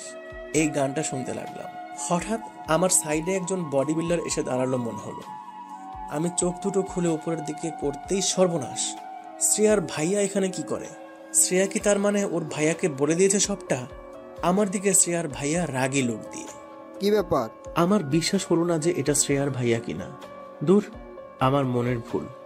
তাই আমি চোখ দুটো ঘষে আবারও তাকালাম, দেখলাম আরে সত্যিই তো শ্রেয়ার ভাই। আমি এবার ভয়ে ভয়ে বেঞ্চ থেকে উঠে, জি বলুন। তুই এখানে? জি, আমার এখানে বাসা তো। ও আচ্ছা। আমি ভয়ে কাঁপছি, শালা এখানে কি করে শ্রেয়ার ভাই? আমি এবার, আচ্ছা ভাইয়া একটা কথা জিজ্ঞাসা করতে পারি? কর। আপনি এদিকে কেন রে, আসতে পারি না বুঝি? আরে আরে না, তা না, আপনাকে তো দেখিনি কখনো কোনোদিন এই রাস্তায়। এই বেটা, তুই আমার কয়দিন চিনিস যে দেখলেও তখন চিনতে পারবি? আর আমি শ্রেয়াকে মেসে রাখতে যাচ্ছি। কথাটা শোনার সাথে আমার বুকের মরুভূমিতে কেমন একটা ঝোড়ো হাওয়া বইল খুশির। আমি এবার হালকা হেসে, ও আচ্ছা, এটা বলেই আমি বাইরে বের হয়ে এলাম। দেখলাম যে রাস্তার ওই সাইডে কদম গাছের নিচে ওদের গাড়িটা দাঁড়িয়ে আছে। ওদিকে একটা বড় গাছের বাগান আছে। আমি ওখানে গিয়ে প্রায় আড্ডা মারি। আরে ভাইয়ারা আমায় যেখানে শেয়াল দৌড় করিয়েছিল সে জায়গাটার কথা বলছি। আমি রাস্তা পার না হয়ে রোদের মধ্যেই দাঁড়িয়ে আছি, শুধু একটা বারের জন্য শ্রেয়া গাড়ি থেকে নামবে অথবা জানালাটা খুলবে। প্রায় 5 মিনিটের মতো দাঁড়িয়ে রইলাম, শ্রেয়ার কোনো রেসপন্স পেলাম না। শ্রেয়ার ভাইয়া এবার শীতলের দোকান থেকে বেরিয়ে আসতেই আমি হাঁটা শুরু করলাম ভয়ে ভয়ে আমার বাসার দিকে। শ্রেয়ার ভাইয়া গাড়ির কাছে এলো এবং গেটটা খুললো। আমি আর চোখে দেখলাম। গেটটা খোলার পরেই শ্রেয়া গাড়ি থেকে নামলো। আমি সাথে সাথে নিজেকে লুকানোর ট্রাই করতে থাকলাম, যদি আমায় এখানে আজ শ্রেয়া দেখে আমায় অনেক খারাপ ভাববে। শ্রেয়াকে দেখে মন তো চাইছে ওর দিকে তাকিয়েই থাকি, বুকে জমানো ওর জন্য ফিলিংসগুলো ওর সাথে শেয়ার করি। আমি রাস্তায় চলতে চলতে একটা সাইডে মাথা ফাটানো রোদের মধ্যেই থমকে দাঁড়িয়ে পড়লাম। বুকের বাম পাশটা চিনচিন করে উঠল, মাথাটা কেমন ভারী ভারী হয়ে আসছে। মেয়েটা এত কাছে পেয়েও একবার কথা বলার পর্যন্ত সুযোগ পাচ্ছি না। ওর যে ভাইয়া আছে। আমি আবারও চলা শুরু করলাম, এটা বুঝে যে আমার কিছু করার নেই। বাড়াবাড়ি করলেই সর্বনাশ করে দেবে ওর ভাইয়া। মাফিয়া নামক শব্দের মধ্যে জড়ানো আছে খুন, রক্ত আর দাদাগিরি। আমি কানে ইয়ারফোনটা ভালোভাবে গুঁজে মাথা নিচু করে রাস্তায় চলতে লাগলাম। বাসার কাছাকাছি আসতেই শীতলদা ফোন দিয়ে, কি রে, তোকে যে ওই লোকটা ডাকছিল, তুই এলি না কেন? কোন লোকটা আর কখন? আরে এই তোরে এখনই তোকে ডাকছে। কে ডাকছে? শীতলদার থেকে ফোনটা নিয়ে, এই আমি বলছি রে শ্রেয়া আর ভাইয়া, তোর সাথে ঠিকমতো কথাই হলো না, আয় এখানে একবার। কথাটা শুনে প্রথমে খুশি হলেও পরে মনে হলো আমায় শ্রেয়া কি ভাববে। মনটা শক্ত করলাম এবং আকাশের দিকে তাকিয়ে একটা আশ্বাসের নিঃশ্বাস ফেলে ভাবলাম যা হয় দেখা যাবে। মেয়েটাকে ছাড়া অন্য কিছু ভাবতেও পারছি না। তাই আমি আবারও শীতলদের দোকানের কাছে গেলাম। ভেতরে ঢোকার জন্য দরজার ওপারে একটা পা রাখলাম। শ্রেয়া চায়ের কাপ হাতে নিয়ে আমার দিকে তাকালো, আর আমায় দেখে পুরোই আশ্চর্য মনে হয়। ও আমায় এখানে দেখবে কখনো ভাবতেও পারেনি। হয়তো এখন ওর দু চোখকে বিশ্বাস করতে পারছে না। আমার দিকে একভাবে তাকিয়ে আছে। আমি মাথা নিচু করে ভাইয়ার কাছে গিয়ে, জি ভাইয়া বলুন। কিরে কেমন আছিস? জি ভাইয়া ভালো, আপনি? এই তো ভালোই আছি। সেদিনের জন্য অনেক ধন্যবাদ, তুই না থাকলে না জানি আমার বোনের কি হতো। আমি হালকা হেসে শ্রেয়ার দিকে তাকিয়ে, আরে ধন্যবাদ দেওয়া লাগবে না ভাইয়া, এটা তো আমার কর্তব্য। শ্রেয়ার ভাইয়া এবার শীতলকে টাকা দেওয়ার জন্য পিছনের পকেটে হাত দিতেই, এই রে গাড়িতে পাস রয়ে গেছে। আমি এবার বলতে যাচ্ছিলাম যে শীতলদা আমি দিয়ে দিব। জিভের কাছে কথাটা এলেও আমি আটকে নিলাম এই কারণেই, দুটো কথা তো শ্রেয়ার সঙ্গে বলতে পারবো। শ্রেয়ার ভাইয়া এবার উঠে পার্স আনার জন্য গাড়ির কাছে যেতে লাগলো। শ্রেয়া আমার দিকে তাকালো এবং রাগে চায়ের কাপটা আমার দিকে ছুড়ে দিল। শীতলদা দেখে অবাক হয়ে গেল। আমি শীতলদাকে থামতে বললাম, আমি শ্রেয়াকে কষ্ট দিয়েছি অনেক, তাই হয়তো আজ আমায় রাগ দেখাচ্ছে। আমি মাথা নিচু করে রইলাম। শ্রেয়া ফিসফিস করে চোখটা মুছতে মুছতে আই হেট ইউ এবং ওদের সামনে গিয়ে, এই মিতু, এই পেতনিটাকে বলুন তো। ভাই রে, শ্রেয়া রেগে আগুন। শ্রেয়া এবার আমার দিকে তাকিয়ে, এই পেতনি কাকে বলছেন? আমি মিতুর দিকে তাকিয়ে, এই যে মিতুর মতো পরীর পাশে যে মেয়েটা দাঁড়িয়ে আছে, মিতু সরে আসেন, পেতনির পাশে আপনাকে একদম মানাচ্ছে না। মিতু আমার দিকে তাকিয়ে মিটিমিটি হাসছে, আর এদিকে শ্রেয়া রেগে আগুন হয়ে, ইডিয়ট, আই মিতু চল। এটা বলেই মিতুকে টানতে লাগলো। আমি মিতুর দিকে তাকিয়ে হালকা হেসে, মিতু এভাবে যাবেন না, বড্ড কষ্ট লাগে। যে কোনো পরীকে এত কাছে পেয়ে তার সাথে কিছুটা টাইম স্পেন্ড করতে পারলাম না। মিতু এবার শ্রেয়ার হাতটা ছাড়িয়ে আমার সামনে এলো এবং মাথা তুলে, আমিও তো চাই একটু টাইম স্পেন্ড করতে। মিতুর এমন চেঞ্জ দেখে শ্রেয়া ওর সামনে এলো আর মিতুর দিকে তাকিয়ে, এই তুই আমার বেস্টি, একটা ছেলের জন্য আমায় ছেড়ে যাচ্ছিস? আমি সাথে সাথে, হতে পারি একজন ছেলে, তবে মিতু যদি চায় আমি হব তার প্রতিটা স্বপ্ন পূরণ করার একজন দায়িত্ববান মানুষ। মিতু এবার শ্রেয়ার দিকে তাকিয়ে, প্লিজ শ্রেয়া, দেখ না ছেলেটা কত ভালো, কত ইনোসেন্ট। ভাই রে, কোনো মেয়ের থেকে আজ এত প্রশংসা শুনছি। আমার বুকটা এখন 40 ইঞ্চি হয়ে গেছে। যদিও আমার বুক সজনে পাটার। আমি এবার মিতুকে, মিতু ও যদি চায় আমাদের সাথে টাইম স্পেন্ড করতে পারে। বেচারি একা কোথায় যাবে বলুন? তুই থাক, মরবি তুই। এটা বলেই শ্রেয়া চলে গেল। আমি এবার মিতুর দিকে তাকালাম আর তাকিয়ে ভাবছি, শালা এই মেয়ে আমাকে সত্যি বর বানিয়ে ছাড়বে নাকি। ইস, আমি শ্রেয়াকে পেতে মিতুর সাথে এভাবে মজা করছি, তাতে কি? বেস্টি তো আরেকজন বেস্টিকে বেশ ভালোভাবে বাদ দিতে পারে। আমি মিতুকে নিয়ে কফি শপের ভেতরে গেলাম এবং কফি খেতে খেতে, আচ্ছা মিতু, আপনি আর শ্রেয়া কি আপনারা এক মেসেই থাকেন? জি, আর হ্যাঁ তুমি বলতে পারেন, সমস্যা নেই। তুমি বললে যে পরীরা রাগ করবে, তাদের সর্বদা সম্মান দেওয়া উচিত। তাই আমি রাগটা করি না, সো আমি তুমি বলতে পারেন। ওকে, বাট আপনিও যদি বলেন তবেই। ওকে। আমি এবার মিতুর হাতের দিকে তাকালাম, দেখলাম একটা ঘড়ি পড়ে আছে। এটা দিয়েই শুরু করতে হবে কাহিনী। আজকালের মেয়েরা ভাই প্রশংসাতে বেশি পটে। আচ্ছা মিতু, এই ঘড়িটার অনেক দাম তাই না? মিতু আমার দিকে তাকিয়ে, হ্যাঁ কেন? আরে এই ঘড়িটা তো এখানে পাওয়া যায় না, প্যারিসে পাওয়া যায় শুধুমাত্র। মেয়েটা এবার একটু ভাব দেখিয়ে, হ্যাঁ, আমার এক ভাইয়া এনে দিয়েছে। শালা শুনে যা হাসি পাচ্ছে না মাইরি। শালা এই ঘড়িগুলো স্টেশনারি দোকানে 150 টাকাতে পাওয়া যায়, তবু আমি হাসি চেপে চোখ বড় বড় করে। বাবা, সত্যি? জি। আচ্ছা মিতু, তোমার এই রূপের রহস্য কি জানতে পারি? আমি কিভাবে জানবো? ইস, এটা তুমি জানো না? জি না, কি বলো? তুমি যে একজন পরী। তাই? আমি এবার আমার মোবাইলটা ওর দিকে এগিয়ে দিয়ে, যদি তোমার মতো একটা পরীর নাম্বার আজকে আমার মোবাইলে সেভ থাকতো তাহলে আমি নিজেকে খুব লাকি ফিল করতাম। মেয়েটা আমার দিকে তাকিয়ে হালকা হাসলো এবং মোবাইলে ওর নাম্বারটা সেভ করে মিতু নামে সেভ করে দিলাম। আচ্ছা, তোমার নাম কি? আমি হালকা হেসে, অগ্রনীল। বাহ, অনেক সুন্দর। আচ্ছা, আমি কি তোমায় নীল বলে ডাকতে পারি? আমি শুনে পুরাই অবাক। আজ পর্যন্ত কেউ আমায় নীল নামে ডাকেনি, বাট মিতু আজ ডাকবে বলছে। ওকে, নো প্রবলেম। এই নীল, শোনো না, শ্রেয়া হয়তো দাঁড়িয়ে থাকবে, এখন আসছি, কল দিও, কথা হবে। এটা বলেই মিতু চলে গেল। আমিও এবার যেখানে আমি থাকি সেখানে এসে উঠলাম। মনটা বড্ড খারাপ বাসার জন্য। আব্বু ভাই কি করছে কে জানে। তাই আমি কল দিয়ে ওদের খবর নিয়ে ফোনটা রেখে দিলাম। দুপুরে লাঞ্চ সেরে বসে আছি, বালিশে মাথা রেখে ভাবছি যদি শ্রেয়াকে আমি পেয়েও যাই, তারপর ওর ভাইয়া জানলে তো আমায় বাঁশ দিয়ে দেবে। শালা, এসব ভাবতে ভাবতেই কপালে ঘাম জমে আসছে। রাতে ডিনার সেরে মিতুর দেওয়া নাম্বারে কল দিলাম। ফোন রিসিভ করতেই, হ্যালো। জি, এখন মিতু একটু ওয়াশরুমে গেছে, ও এলে আমি বলে দিব কল ব্যাক করতে। আপনি কে?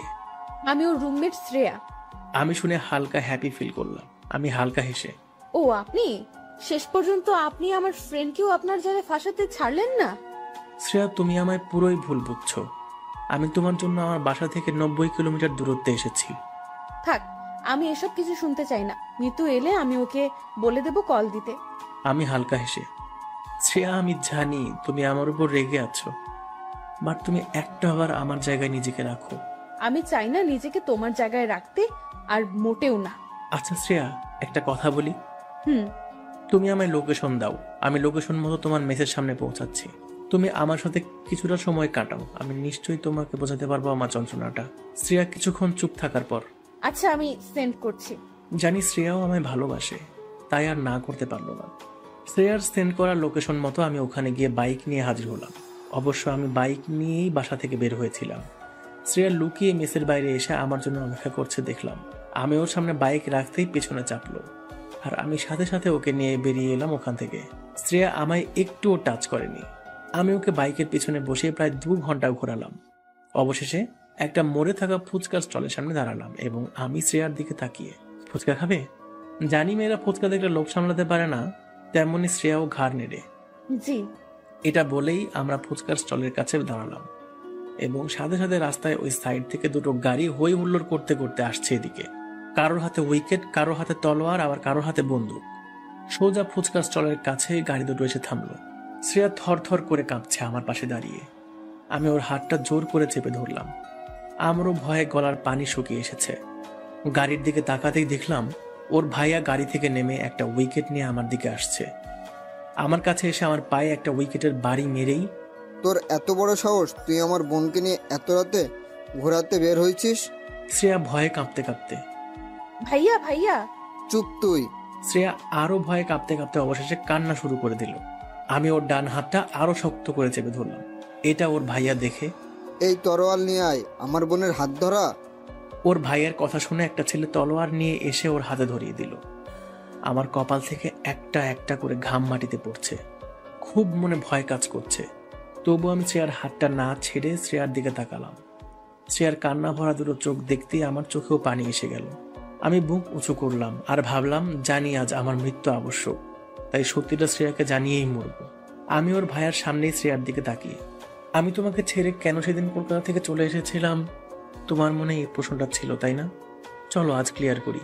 হ্যাঁ, আমি তোমার ভাইয়ার জন্য তোমাকে ছাড়তে বাধ্য হয়েছিলাম। বিশ্বাস করো, আমি তোমায় ভালোবাসি।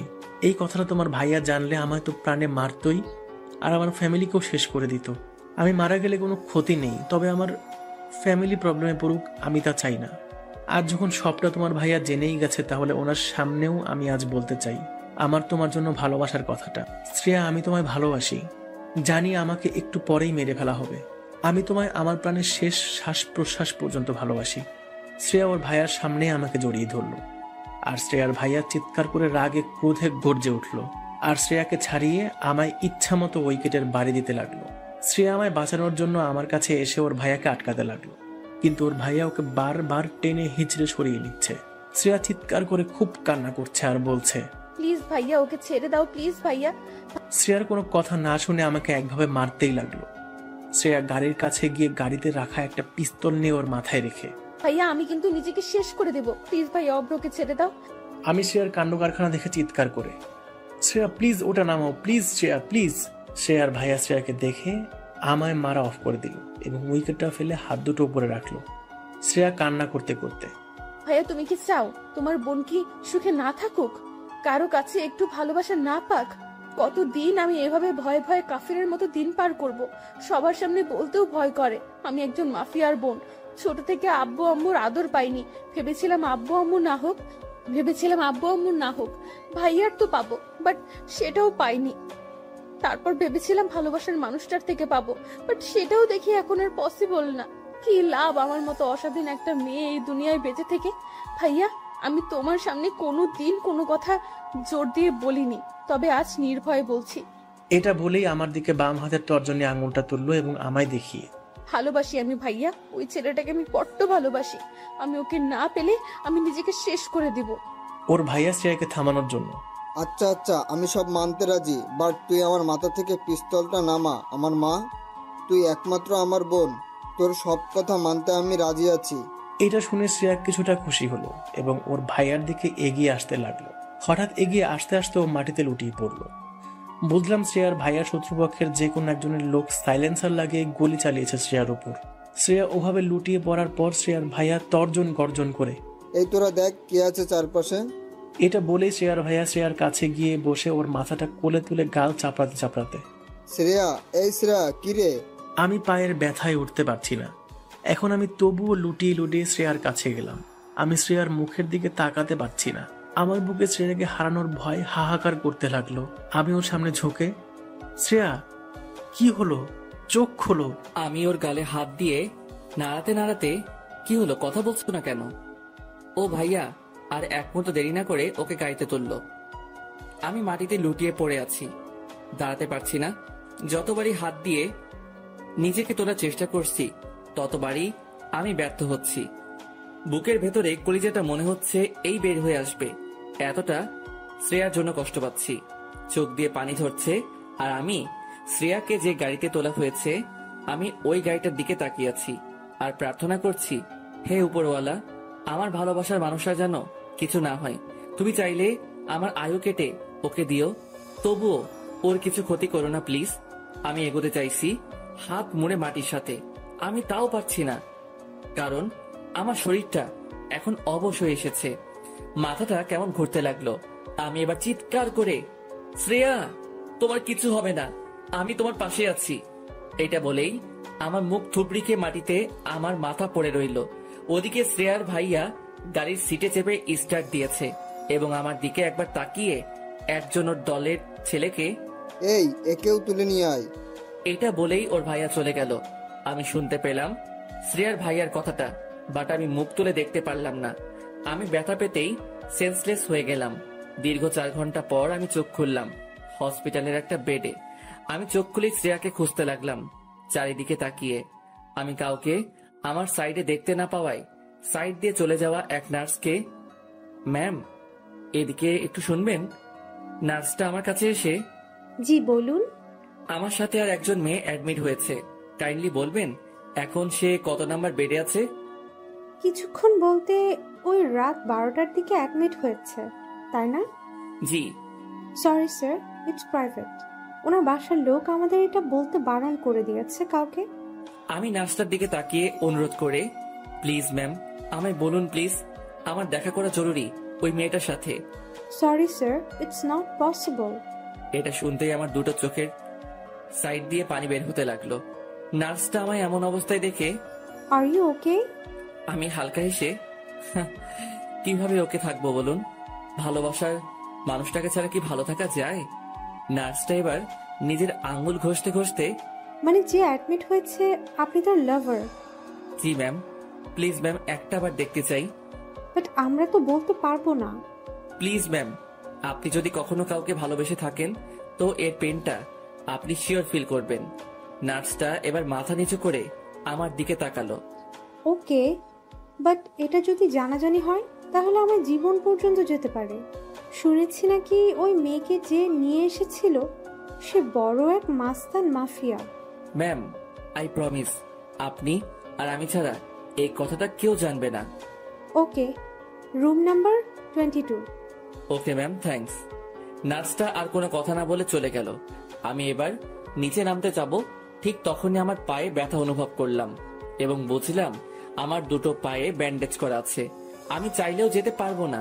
আমি আবারও বালিশে মাথা রেখে শুয়ে পড়লাম আর ভাবতে লাগলাম কেন আমি শ্রেয়াকে বিপদের মুখে ঠেলে দিলাম।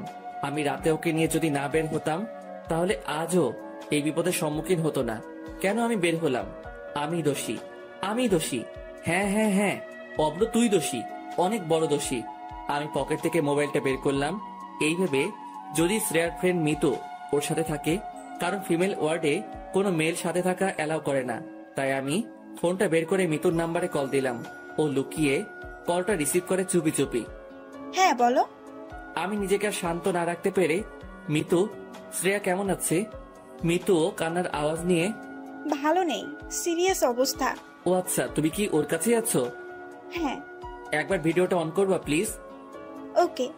মিতু এবার ভিডিওটা অন করলো আর আমার দু চোখ ভেজা দেখে, এই কান্না করছো কেন? কি করব বলো, আমার জন্য তোমার ফ্রেন্ডের আজ এই অবস্থা। সবটার মূল দায়ী আমি। মিতু এবার আমার দিকে তাকিয়ে, অফ্র, আমি জানি তুমি শ্রেয়াকে কতখানি ভালোবাসো। ও আমি সবটা খুলে বলেছিল। এখন যদি তুমি ভেঙে পড়ো তাহলে কিভাবে চলবে বলো? আমি চোখের পানি মুছে, মিতু একবার ব্যাক ক্যামেরাটা অন করে শ্রেয়াকে দেখাবে প্লিজ? মিতু আমার কথা মতো ব্যাক ক্যামেরা অন করতেই আমার চোখে আবারও পানি চলে এলো। মেয়েটার মুখে অক্সিজেন মাস্ক, একটা কাঁচের ঘরে আছে, মানে আইসিইউতে। মেয়েটার দিকে আমি তাকাতে পারছি না একদম। তাকালেই কেমন নিজেকে বড্ড দোষী মনে হচ্ছে। আমি মাথাটা উপরে রেখে একটা লম্বা শ্বাস নিয়ে কপালে হাত দিলাম। বুঝলাম কপালে ঘাম জমে এসেছে আর আমি কাঁপতে কাঁপতে চুপি চুপি, খুব ভালোবাসি তোমায় পাগলি, তোমায়। মন চাইছে একটা বার তোমার কোলে মাথা রেখে অনেক অনেক অনেক কান্না করি। তোমার আমার ভালোবাসার সফলতা তো তোমার মাঝেই আছে। তোমার নামেই এখন আমার প্রতিটা হার্টবিট চলছে। বিশ্বাস করো শ্রেয়া, আমি তোমায় ছেড়ে একা একা আর থাকতে পারছি না। প্লিজ, তোমায় আমি কাছে পেতে চাই। I love you Shreya. I want touch your hearts and your any happiness, your any feelings. Love you Shreya, really love you Shreya. আমি ঠোঁটের উপর ঠোঁট রেখে কষ্ট চেপে, আচ্ছা মিতু, এখন রাখি, পরে কল দেব। ওকে, বাট তুমি কোথায়, কোন রুমে আছো? আমি 57 নাম্বার রুমে আছি। ও ওকে। এই অফ্র, শ্রেয়ার ভাই আসছে, রাখো রাখো। এটা বলে ফোনটা কেটে দিল। আমি ফোনটা সাইডে রেখে দুহাত দিয়ে বেড কভারটা খামচে ধরে ঠোঁটে ঠোঁট চেপে নীরবে আবারও কান্না করতে লাগলাম। বুকটা হাহাকার করে উঠছে বারে বার শ্রেয়ার জন্য। প্লিজ শ্রেয়া, তুমি আমায় ছেড়ে কোথাও যেও না।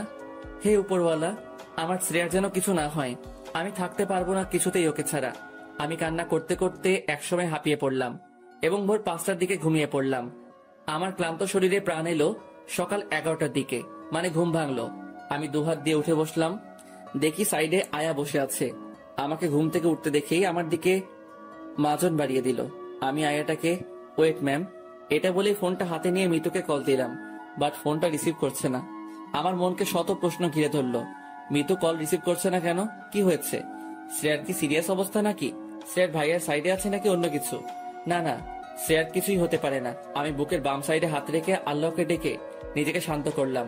আমি মাজন নিয়ে মুখ ধুয়ে এবার কিছু খাবো, তখনই আমার রুমের ওপাশে রাস্তা দিয়ে কারা যেন একটা স্ট্রেচার গড়িয়ে গড়িয়ে নিয়ে যাচ্ছে আর কান্না করছে শুনতে পেলাম।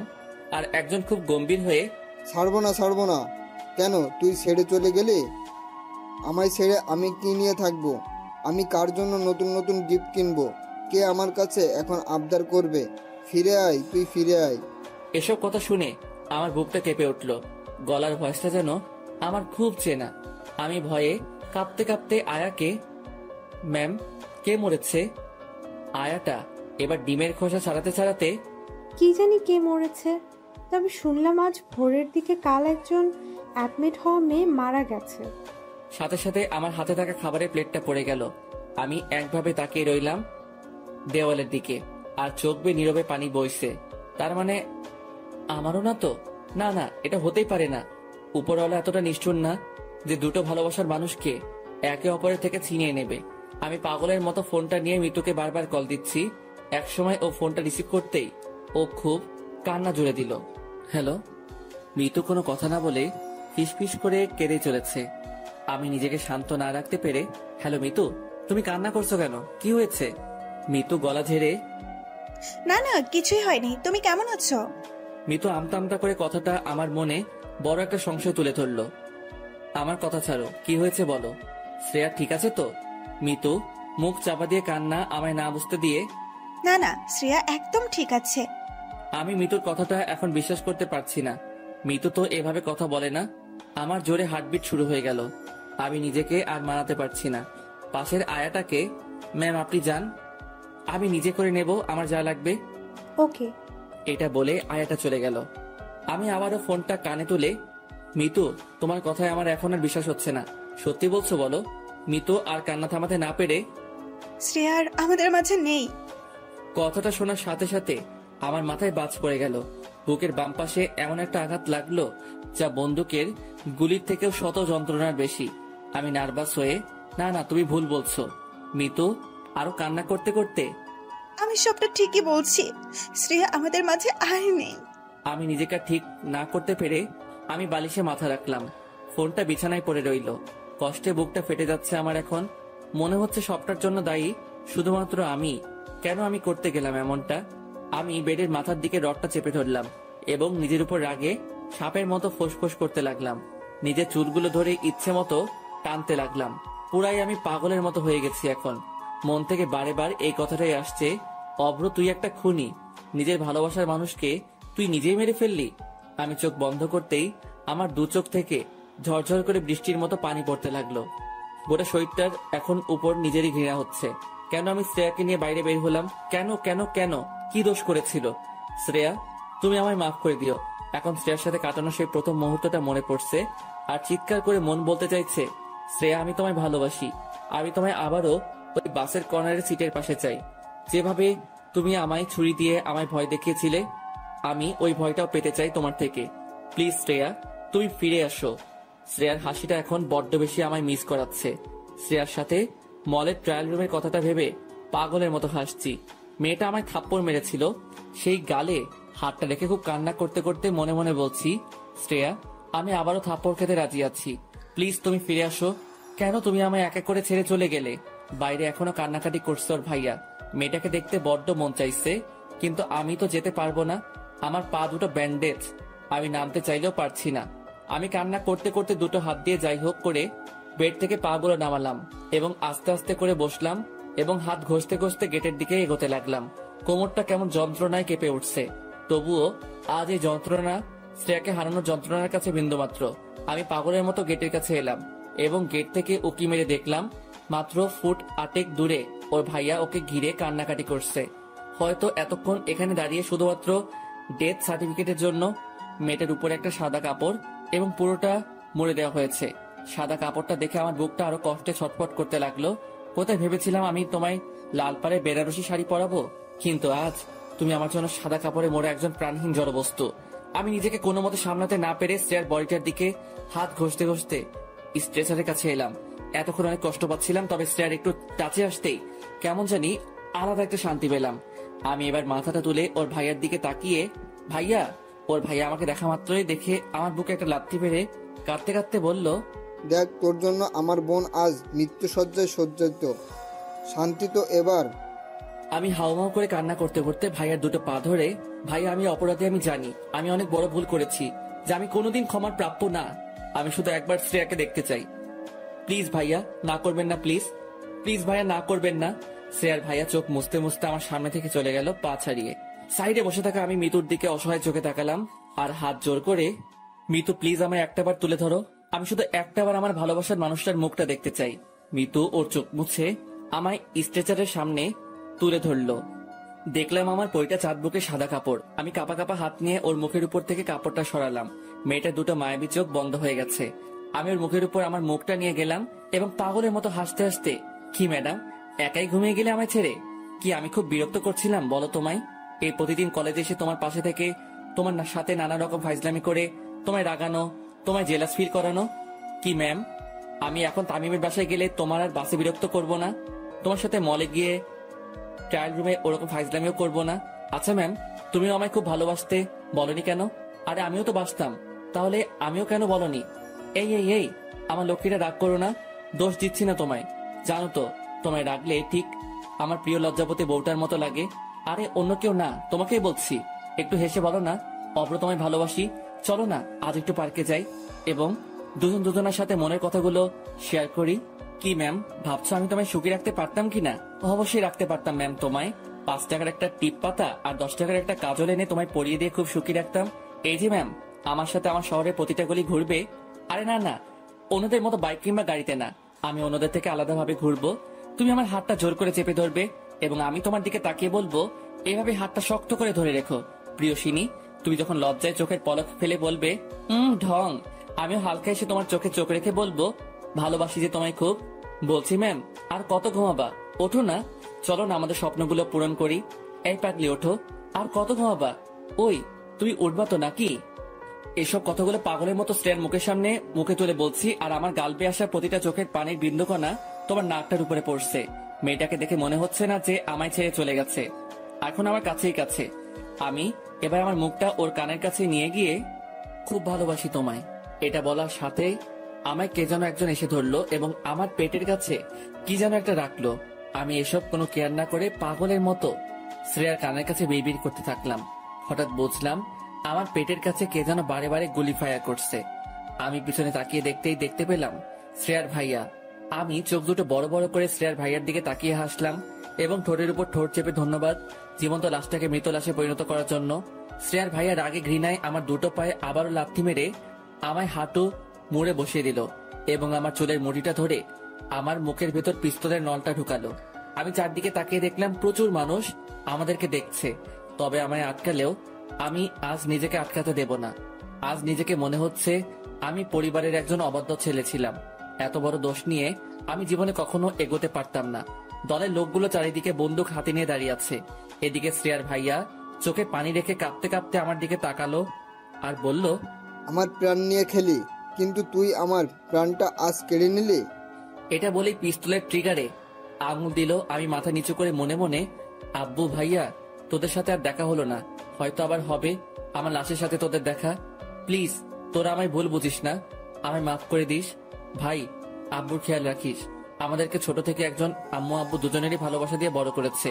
আমি পারলাম না তোদের সাথে আর থাকতে, আমি এখন পুরাই কাঁদছি আর খুব হাঁপাচ্ছি। আচমকা শ্রেয়ার ভাইয়া চিৎকার করে আমার মুখের ভেতরেই বারে বার গুলি চালাতে লাগলো। আমার মাথার পিছনে খুলি ছেদ করে প্রত্যেকটা গুলি রকেটের বেগে বাইর হয়ে গেল। আমি এবার মাথা নিচু করে ফেলতেই শ্রেয়ার ভাইয়া আমায় ছেড়ে দিল। আমি কাঁপতে লাগলাম প্রচুর এবং কখন যাই মারা গেছি বুঝতেই পারিনি। আমি আমার লাশ থেকে আমার আত্মা নিয়ে উঠে দাঁড়ালাম, দেখি আমার লাশটা পড়ে আছে রক্তাক্ত হয়ে। আমি শুতে চাইলেও শুতে পারছি না। আমি শ্রেয়ার লাশটার দিকে তাকাতেই দেখি, আরে শ্রেয়াও তো পাশে দাঁড়িয়ে।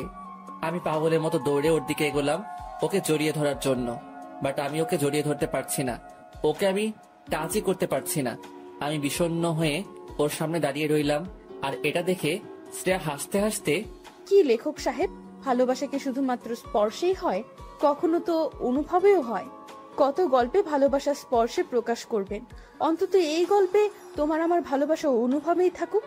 আমি মাথা তুলে শ্রেয়ার মায়াবী মুখটার দিকে তাকালাম আর হেসে, হ্যাঁ প্রিয়সিনী, স্পর্শে ভালোবাসা তো সকলে ভালোবাসতে পারে, আমরা না হয় অনুভবেই বাসি।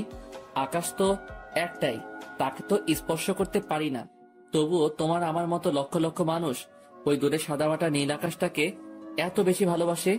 জি লেখক সাহেব, আমাদের কাহিনীটা তোমার ডায়েরিতে তুলে রাখো। হয়তো পুরাতন হয়ে গেলে সেই ডায়েরির পাতায় ভাঁজ থাকবে, তবুও কখনো মুছে তো যাবে না। ওই দেখো, তুমি আর আমি কেমন শান্তি হয়ে ঘুমাচ্ছি। চলো, এই ঘুমের মধ্যেই আমরা আমাদের স্বপ্নগুলো পূরণ করে আসি। আচ্ছা চলো।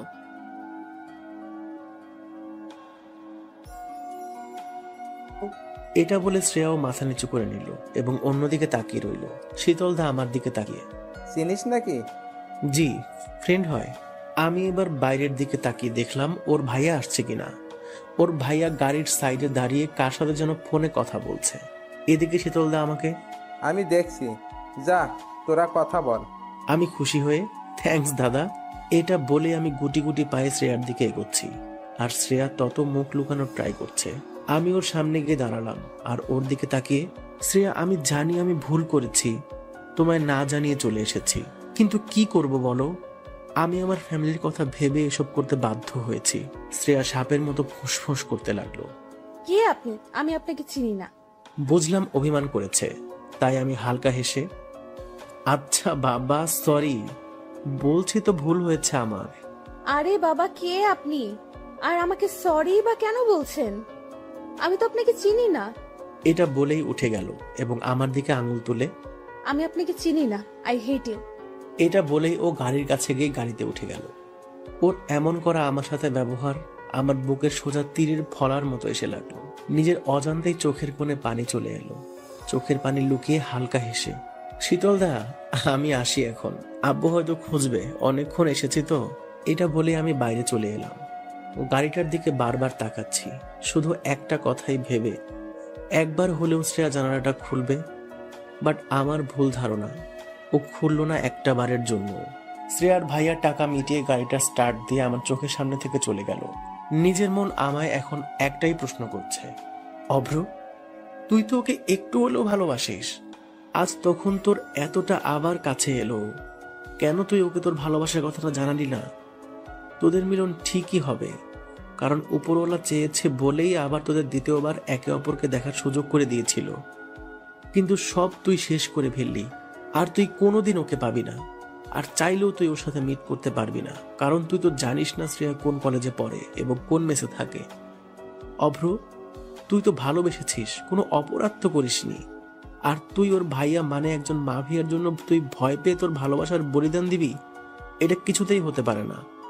তুই পারবি অভ্র, তুই পারবি। আমি এসব ভাবতে ভাবতে রুমে এসে চুপচাপ বেডের বালিশে মুখ গুজে পড়ে রইলাম। আমার মাথায় এবার বুদ্ধি এলো, তামিমকে ফোন দিই, সেই সব বলতে পারবে। হ্যালো তামিম। জি ভাই বল। বলছি শোন না, শ্রেয়া কোন কলেজে পড়ে কিছু জানিস? না রে দোস্ত, ওর সব সিক্রেট। আর তুই তো জানিস ওর ভাইয়া মাফিয়া, মানে ওর বোনকে ওদের শত্রুরা মারার ট্রাই করে অনেক সময়, তাই সবটা সিক্রেট রাখে। ও আচ্ছা, এটা বলেই ফোন রেখে দিলাম। কিভাবে যে ওর সাথে কন্ট্রাক্ট করব কিছুই বুঝতে পারছি না। তারপরেই মাথায় এলো, আরে ও তো আমার ফেসবুক ফ্রেন্ড লিস্টে অ্যাড আছে, ওখানে নিশ্চয়ই কলেজের নাম দেওয়া থাকবে। তাই আমি তাড়াতাড়ি ফোন বের করে ফেসবুক লগ ইন দিলাম এবং কলেজের নাম এবং ও যেখানে থাকে তার অ্যাড্রেসও পেয়ে গেলাম। দিন চারেক পর ওখানে গিয়ে হাজির হলাম। কলেজের সামনে দাঁড়িয়ে আছি প্রায় 30 মিনিট হতে চললো, বাট এখনো মহারানীর দেখা নেই। আমি হাতে ফোনটা রেখে ঘোরাতে ঘোরাতে চারদিকে তাকাচ্ছি। ডান সাইডে চোখ রাখতেই শ্রেয়া ওর ফ্রেন্ডদের সাথে হাসাহাসি করতে করতে কলেজের গেটের সামনে আসছে। বাতাসে চুলগুলো উঠছে, একটা নীল কালারের সালোয়ার কামিজ পরেছে, চোখে হালকা কাজল আর ঠোঁটের কোণে হাসি। আবারও প্রেমে পড়ে গেলাম মেয়েটার। মেয়েটা এবার কলেজের গেটের সামনে আসতেই আমায় দেখতে পেল এবং না দেখার ভান করে বিরক্তিকর ভাব নিয়ে ভেতরে ঢুকে গেল। আমি এবার পিছন থেকে, শ্রেয়া, ও শ্রেয়া, চুপ, ও শ্রেয়া, কি হলো শুনতে পাচ্ছ না? ওর কোনো রেসপন্স না পেয়ে সোজা ওর সামনে গেলাম এবং ওর দিকে তাকিয়ে, কি হলো এত ডাকছি যে? শ্রেয়া এবার ভাব দেখিয়ে, কে ভাই আপনি? ভাইরে, কথাটা সোজা আমার বুকে এসে লাগলো। আমি এদিক ওদিক তাকিয়ে দেখলাম আমি ছাড়া তো কাছাকাছি কেউ নেই। আমায় বললে কথাটা? জি, কে আপনি ভাই? আমি ওর কথা শুনে মুখে হাত রেখে, আরে আরে এই তো কিছুদিন আগে বর বানাবে বলছিলে, আর এখন ভাই? শ্রেয়া আমার দিকে না তাকিয়ে, আপনাকে আমি চিনি না, সরে দাঁড়ান। এটা বলেই সাইড কাটিয়ে চলে গেল। আমি পাগলের মতো মাথায় হাত দিয়ে ভাবতে লাগলাম, যাহ শালা, আবার কি নতুন করে পড়াতে হবে? আমি আবারও ওর সামনে গেলাম, এতে আরো শ্রেয়া রেগে গেল এবং আমার দিকে তাকিয়ে, আমি আপনাকে চিনি না, আই হেট ইউ, আমি আপনাকে ঘৃণা করি। আমি হালকা হেসে ওর চোখের দিকে তাকিয়ে, তাই? বাট আমি শুনেছি নাকি ঘৃণার মধ্যেও ভালোবাসা থাকে। তুমি আমায় ঘৃণা করতেই থাকো আর আমি তোমায় ভালোবাসতেই থাকবো, আর একদিন তোমায় আমি নিজের করেই নেব। শ্রেয়া এবার হালকা হেসে ভাব দেখিয়ে, চল ফট। ওরে শালা, আমি তো শ্রেয়ার এমন ভাব দেখে পুরাই আশ্চর্য। না, নিনজা টেকনিক এবার ইউজ করতেই হবে দেখছি। বাট এবার ওর উপর নয়, ওর একটা ফ্রেন্ডের উপর জেলাস ফিল করাতে হবে। তাই আমি ওখানে থাকার জন্য একটা লজে উঠেছি। পরের দিন আবারও শ্রেয়ার কলেজের সামনে এসে দাঁড়ালাম। ওর কাছে আসতেই ওদের মাঝে একটা ফ্রেন্ডকে দেখলাম, বেশ ভালোই গুলুমুলু টাইপের। তাই আমি ওদের কাছে যেতেই শ্রেয়া রেগে, ওই বলেছি না আমি আপনাকে চিনি না। আমি হালকা ভাব দেখিয়ে, ও হ্যালো, আমিও আপনাকে চিনি না। আমি তো চিনতে এসেছি আপনার ডান সাইডে থাকা পরিটার বিষয়ে। শ্রেয়া আমার দিকে রাগি লুকে, কি আপনি যে আপনাকে চিনতে হবে? এই চল তো। এটা বলেই ওরা এগিয়ে এলো। আমি এবার ওর ফ্রেন্ডের সামনে গিয়ে, আচ্ছা ম্যাম, আপনি কি জান্নাত থেকে পড়েছেন নাকি? মানে? না মানে এত সুন্দরী তো শুধুমাত্র জান্নাতেই থাকে। মেয়েটা হালকা হেসে আমার দিকে তাকালো এবং মিটিমিটি চোখে। তাই? শ্রেয়া রেগে আগুন হয়ে, আমি গেলাম। এটা বলেই চলে গেল। আমি মুচকি হাসলাম শ্রেয়ার রিয়েক্ট দেখে। বাট আমায় এখন শ্রেয়ার ফ্রেন্ডকে পটাতে হবে। তাই আমি, আচ্ছা আমি কি জানতে পারি আমার সামনে দাঁড়িয়ে থাকা পরিটার নাম? কেন? আমার ফ্রেন্ডের বড় ভাইয়ের কাল বেবি হয়েছে। আমার ফ্রেন্ড বলেছে তার ভাতিজির নাম নাকি কোনো পরীর নামে রাখবে। আর আপনি তো কোনো পরীর থেকে কম না। তাই যদি আপনি বলতেন। মেয়েটা আমার দিকে তাকিয়ে, আমার নাম মিতু। হাউ সুইট, আপনার নামের মতো আপনিও অনেক সুইট। বাসায় সুগার শেষ হলে আপনাকে নিয়ে যাব, আপনি হালকা হেসে দেবেন, ব্যাস আমার বাসায় কখনো সুগারের অভাব হবে না। মেয়েটা মুখে হাত দিয়ে আমার দিকে তাকালো এবং হাসতে হাসতে আমি আবারও, এই শোনো না। কি? আপনার ঠোঁটের হাসিটা একটু সামনে রাখেন। কেন? না মানে আপনার হাসিতে এতটাই মায়া আছে যা সব ছেলেদের পাগল বানিয়ে ছাড়বে। ভাইরে, মেয়ে আমার দিকে তাকিয়ে হেসেই যাচ্ছে এবার। আর ওদিকে দূর থেকে শ্রেয়া আমাদের নোটিস করছে। মিতু শ্রেয়ার কাছে যেতেই বুঝলাম শ্রেয়া ওকে ভীষণভাবে বকাবকি করছে। আমি তো শুধু এবার শ্রেয়াকে জ্বালাবো। আমায় চেনে না বলে কিনা, চিনিয়েই ছাড়বো। আমি এবার দাঁড়িয়ে দাঁড়িয়ে ওদের মজা দেখছি। আমার দিকে শ্রেয়া তাকিয়ে আমার দিকে রেগে গট গট করে এগিয়ে এলো আর আমার সামনে দাঁড়িয়ে হাত গুটিয়ে, এগুলো কি হচ্ছে শুনি? আমি হালকা হেসে মাথার চুল ঠিক করতে করতে, যখন দেখলাম আগেরটা পাত্তা দিচ্ছে না, তখন আর তার পিছনে পড়ে থেকে লাভ কি? কবি বলিয়াছেন, একজন ছেড়ে গেলে আবারও একজনকে ধরো, মনে দুঃখ পেও না ভাইরে। শ্রেয়া আরো রেগে বাঘের থাবার মতো দুটো হাত আমার মুখের কাছে এনে, উফ, তোর কবির গুষ্টি কিলাই। যদি দেখছি না আমার ফ্রেন্ডের পেছনে পড়ে আছিস, আর তাহলে কিন্তু তোকে আমি খুন করে ফেলবো। আমি ওকে আরো রাগানোর জন্য, খুব কষ্ট হচ্ছে বলো, তোমার ফ্রেন্ডকে পাত্তা দিচ্ছে এই ছেলেটা, বাট তোমায় পাত্তা দিচ্ছে না। আহা গোসনা, আমার খুব কষ্ট হচ্ছে বলো। ভাই রে, শ্রেয়া এখন পুরাই আগুন। অভ্র পালাতই, নইলে তোর আজ খবর আছে। আমি আবারও দুষ্টুমি করে, তুমি হলে আমার বেহুলা, জানি এখনো তুমি আমায় বাসো ভালা, তবে কেন করো এত ছলনা? ওহে বলো না প্রিয় ললনা। এটা বলেই দৌড় দিলাম। আর ওদিকে শ্রেয়া রাগে একটা স্যান্ডেল ছুঁড়ে, তা হারামি তোর কবি হওয়া, কাল থেকে যদি আশেপাশে দেখছি আমি কি করতে পারি। কেন গো, কিস করবা বুঝি? শ্রেয়া এবার রেগে মাটিতে লাথি মারছে। আমি এবার মিতুর দিকে তাকিয়ে হাত তুলে, বাই পরি। শ্রেয়া আবারও রেগে আমায় কিছু না বলে সোজা মিতুর কাছে গেল এবং মিতুকে নিয়ে ভেতরে চলে গেল। আমি এখনো দাঁড়িয়ে আছি। আর যেখানে থাকি ওখানে গিয়ে করবোটা কি? আমি তো একা। সো ওখানে বোর হওয়ার থেকে কলেজের সাইডে একটা কফি শপ আছে, সেখানে গিয়ে বসি। কফি শপে দীর্ঘ 1 ঘন্টা বসে আছি। আমি মোবাইল টিপছি ঘাড় নিচু করে। সামনে তাকাতেই দেখি, আরে মিতু আর শ্রেয়া কখন এলো? এরা দুজন একে অপরের সাথে গল্প করছে। মিতু আমার দিকে মুখ করে বসেছে। আমি এবার হাত তুলে, আরে হাই, এখানে কখন এলেন? শ্রেয়া পিছনে ফিরে আমাকে দেখতেই ও উঠে মিতুর হাত ধরে, আই মিতু চল, ফালতু ছেলে একটা, মেয়ে দেখলে শুধু গায়ে পড়ার ধান্দা। আমি শ্রেয়ার কথায় পাত্তা না দিয়ে মিতুর দিকে তাকিয়ে, এই যে মিস, কোল্ড কফি নাকি হট কফি? জানি এত সুন্দরী মেয়ের কোল্ড কফির থেকে হট কফিটাই ফেভারিট। মিতু আমার দিকে তাকিয়ে হালকা হেসে মুখ বাঁকিয়ে, ওহ না, আমার কোল্ড কফি। এই রে শালা, মেয়ে পটাতে গিয়ে উল্টাপাল্টা বলে ফেলেছি। যাই হোক, একে ঠিক আমার লাইনে নিয়ে আসতেই হবে। শ্রেয়া রেগে